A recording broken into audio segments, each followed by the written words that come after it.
Hi, everybody. We are on week two, and week two brings us to our discussion prompt. Our discussion prompt is based upon what you have learned about criminology and its theories.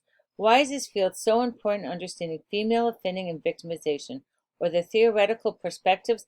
Which one is best in grasping the complexity of female offending and victimization? And why do we want to know that? So if we were to look at our juvenile offenders, our female juvenile offenders, should we treat them different than our male offenders?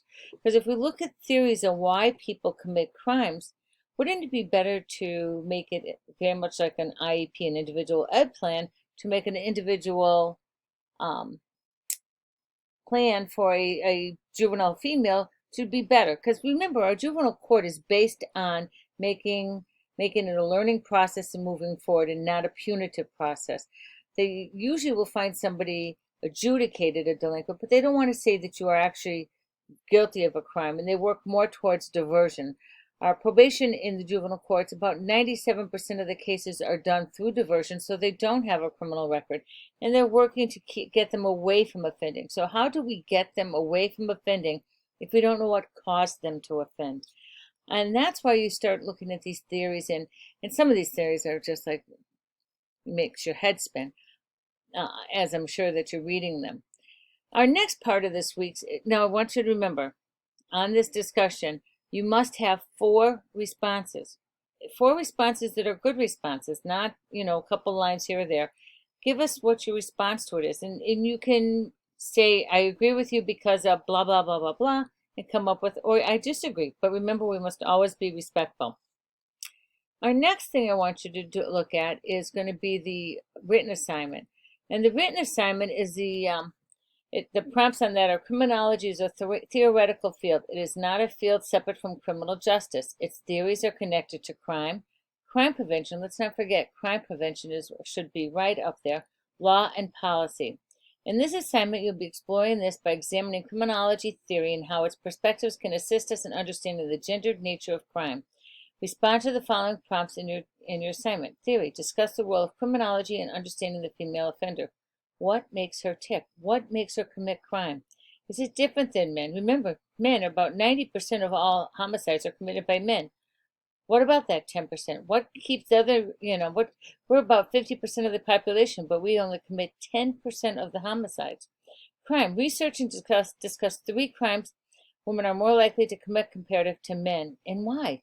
Why do they commit them? Why? Examine reason why women commit these three crimes and choose in relation to men. In criminal justice, examine the views of our criminal justice system both towards female offenders and how this impacts their interactions with female offenders. I'm going to tell you, looking back on some of the, as I was sitting here looking at these things, going back over history, a lot of times women would not be arrested on scene because they had kids, and they would complain them into court, which gave an awful lot of time to put a case together for them. And some of that has changed so much. Now, when I was looking at this week, because I read the same stuff you do, but I look to other sources, and I hope you do too. And one of the sources I wanted to go to was World of Labor. And the World of Labor looked at the juvenile, not the juvenile system, but the gender and crime. And they said more women are committing crimes than in the past, but they have not yet caught up to men. That's a fact. These are true. Why? Why do women, and what's the difference? The gender gap in crime is partially explained by women's lower criminal earnings and lower responsiveness to changes in expected criminal earnings. So they're saying, when you look at this, I thought this was a really interesting article, and I'll give it to you. It says, it has to do with economics. Economics has a lot to do with crime. Since having young children reduces women's propensity to commit crimes, subsidies for having children might reduce female criminality. Who would have ever thought of that? I'm sure we'll have some people say we're going to pay women not to commit crimes, but what if we were able to help women so they wouldn't have to steal, so they wouldn't have to commit certain crimes, so they could take care of their families? And married women are more likely to have children to be able to insure against negative income shocks through their husband's incomes, thus reducing the propensity to commit crime. And reducing wage disparities across female skilled and unskilled workers might decrease the inclination of women to commit crimes. What an interesting thought. How about if we, treat women as equal and pay them equally, dollar for dollar? The cons are traditional policies to fight crime have not yet distinguished between men and women, and you'll see that. As you look at when someone's sentenced to jail, it doesn't say, and women will be sentenced to this amount and men will be sentenced to this, because there's not enough known out there that what motivates women. I can tell you that when they looked at the Framingham 8, and that was a case of 8 women that were charged with homicides, they looked at what motivated them to murder, and their charges were dropped. So, but there's not been a lot of policy in looking at what makes women, what makes them, motivates them to be criminals. Technological progress and social norms have freed women from the home, increasing the participation in both the labor market and the crime market. This is true. And a higher participation of women in the labor market might increase female participation in the crime market. Convergence in the social roles of men and women might increase crimes committed by women, and the judicial system seems to be more lenient towards the female offenders. I can tell you, in my 32 years as a police officer, that is 100% true. A lot of times you'll have judges that look at women in crime and say, well, they have a parent to take care of, they have kids to take care of, they have a husband that needs to be taken care of. By the way, you should never marry somebody that needs to be taken care of. They need to take care of themselves. That's my point to you today. And they'll say, okay, so if we do this, this is what happens. This is what happens down the line. It also happens when people are arrested. Very often women won't be arrested because of that same reasoning, that they won't be arrested because there's kids that are with them, and then we have to bring in, Department of Children and Families, or we have to do this, or we have to do that. So you'll see there is a leniency in the court, but still, when you look at major crimes, and you're going to get to do that, and those links are connected right to this here, to this page that they have for you for the school.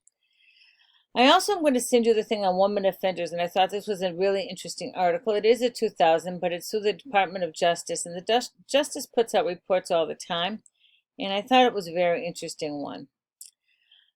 This was one that was done by The Guardian, and I thought as we were reading this and we were looking at that, Lombroso was brought up again, I kind of cracked up when I saw his, they put this as a dating tip. Beware of girls with prominent lower jaws. They're likely to commit crimes of passion.